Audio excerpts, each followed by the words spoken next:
Un nouvel entretien téléphonique est prévu ce samedi entre Joe Biden et Vladimir Poutine à propos de l'Ukraine, alors que Washington craint une offensive imminente de la Russie. Pouvoir d'achat, passe vaccinal, des milliers de convois de véhicules se dirigent vers Paris malgré l'interdiction de manifester. Le président Macron appelle au plus grand calme. Fin du One Ocean Summit à Brest. Une trentaine d'États se sont engagés à protéger les océans, mais les associations écologistes demandent des actions concrètes. Joe Biden et Vladimir Poutine doivent se parler au téléphone ce samedi alors qu'une guerre en Ukraine pourrait éclater à tout moment selon Washington. D'après les États-Unis, une invasion de l'Ukraine pourrait être imminente avant même la fin des Jeux Olympiques d'hiver de Pékin qui s'achèvent le 20 février. Tout Américain se trouvant en Ukraine doit partir dès que possible et en tout état de cause dans les 24 à 48 heures. Si vous restez, vous prenez des risques sans aucune garantie qu'il y aura d'autres occasions de partir et sans aucune perspective d'une évacuation militaire américaine en cas d'invasion russe. Le Pentagone a annoncé l'envoi dans les prochains jours de 3000 soldats supplémentaires américains en Pologne pour renforcer le flanc est de l'OTAN, alors que la Russie et son allié Bélarus mènent des exercices militaires sans précédent aux portes de l'Ukraine. Les États-Unis esquissent un scénario dramatique en cas d'offensive de la Russie, avec potentiellement des bombardements aériens et un assaut rapide sur Kiev. Mais les renseignements américains précisent qu'ils ne savent pas si le président russe a pris une décision définitive d'invasion. D'après le ministre russe de la Défense, la dégradation de la situation n'est pas imputable à Moscou, qui insiste sur sa principale revendication, à savoir que l'Ukraine n'intègre jamais l'OTAN et que l'Alliance Atlantique retire ses forces déjà déployées en Europe de l'Est. Ils roulent pour défendre leurs convictions. En France, des centaines de véhicules se rapprochent de Paris. De longues files inspirées des convois de la liberté au Canada. Un mouvement de contestation et de colère qui rassemble des citoyens s'affichant comme apolitiques et apartisans. Au cœur de leurs revendications, le retrait du pass vaccinal et des actions concrètes en faveur du pouvoir d'achat. Je pense que vous l'entendez d'ailleurs. Ouais, il y a un ras-le-bol total.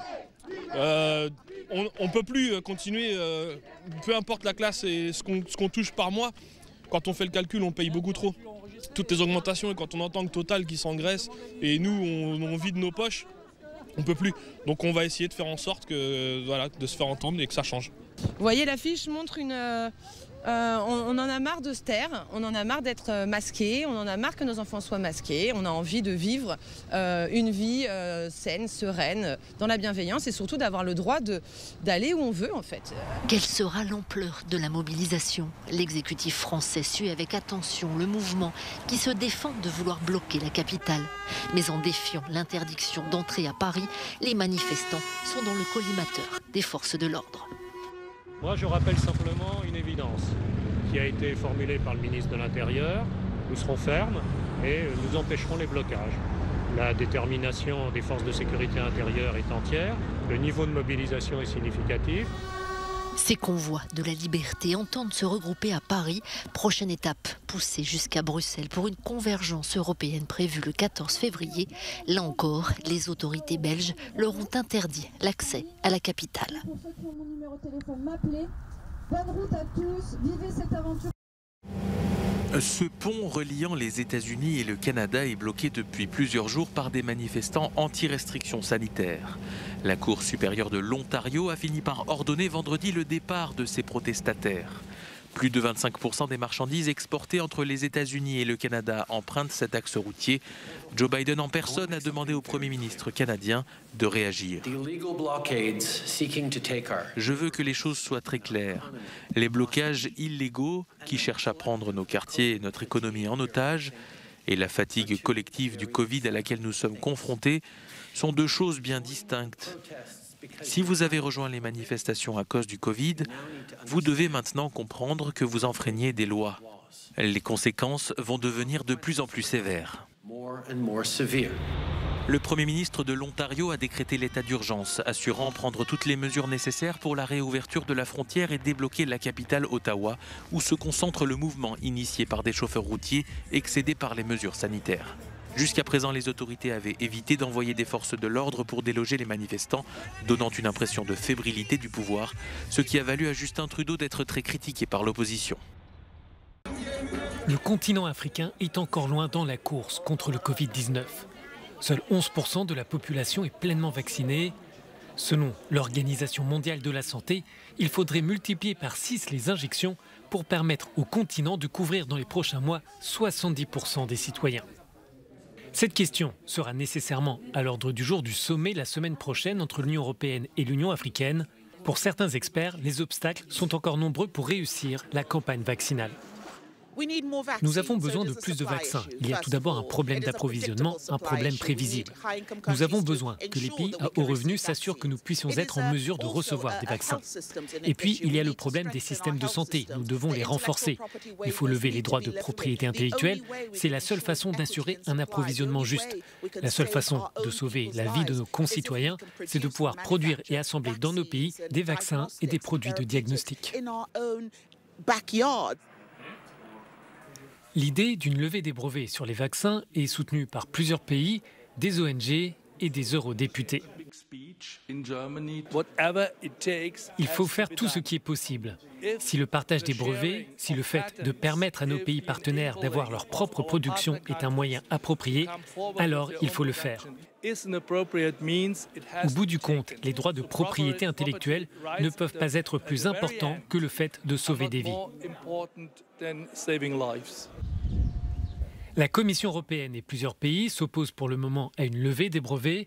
Ces responsables estiment que garantir des licences, que le partage des vaccins et que l'investissement dans des sites de production, comme celui visité mercredi au Sénégal par la présidente de la Commission, sont de meilleures solutions.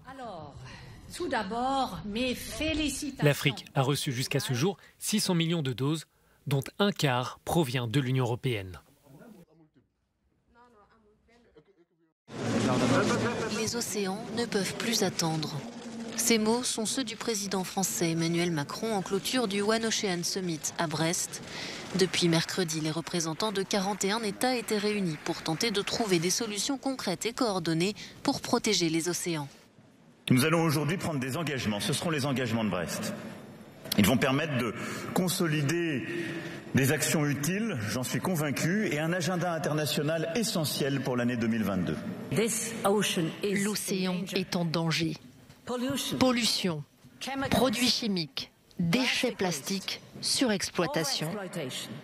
Parmi les principales mesures, l'engagement des 27 pays de l'Union européenne et de 13 pays tiers à conclure cette année un traité destiné à sauvegarder la haute mer.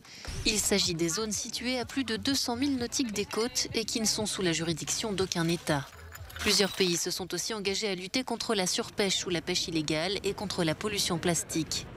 Des dizaines de manifestants écologistes étaient réunis à Brest pour dénoncer ce qu'ils qualifient de blue washing.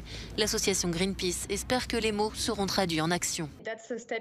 C'est un pas dans la bonne direction, mais encore une fois, ce que nous voulons, c'est voir si cela va fonctionner concrètement dans un mois à New York, lors des négociations de l'ONU. On espère que ce sera le cas. Un traité international sur la haute mer est négocié sous l'égide de l'ONU depuis 2018. La dernière session de discussion aura lieu en mars à New York. Un tour d'horizon de l'agenda culturel en Europe, avec tout d'abord une exposition à la Galerie nationale de Berlin. L'art de la société présente environ 250 peintures et sculptures des années 1900 à 1945. Elles ont pour but de démontrer le lien très fort entre l'art et l'histoire sociale. Les œuvres exposées reflètent les processus sociaux d'une époque turbulente, comme les mouvements de réforme de l'Empire allemand, la Première et la Seconde Guerre mondiale, ainsi que l'Holocauste. Nous sommes encore à la Galerie nationale, mais cette fois-ci à Londres. Le musée consacre une exposition au génie allemand Albrecht Dürer, grand artiste de la Renaissance. À travers plus d'une centaine de peintures, dessins, gravures et lettres, cette exposition suit les voyages de Dürer à travers l'Europe, faisant revivre l'artiste, ainsi que les personnes qu'il a rencontrées et les lieux qu'il a visités. La plupart de ses œuvres ont été prêtées par d'autres musées et collections privées du monde entier. Le musée Guggenheim à Bilbao en Espagne met les femmes à l'honneur avec l'exposition « Elles font l'abstraction ». Les œuvres exposées proposent une relecture inédite de l'histoire de l'art abstrait. depuis ses origines jusqu'aux années 1980, en mettant en avant les apports de plus de 100 artistes femmes. L'exposition intègre également l'histoire du féminisme à travers les combats menés par les artistes et par les grandes théoriciennes.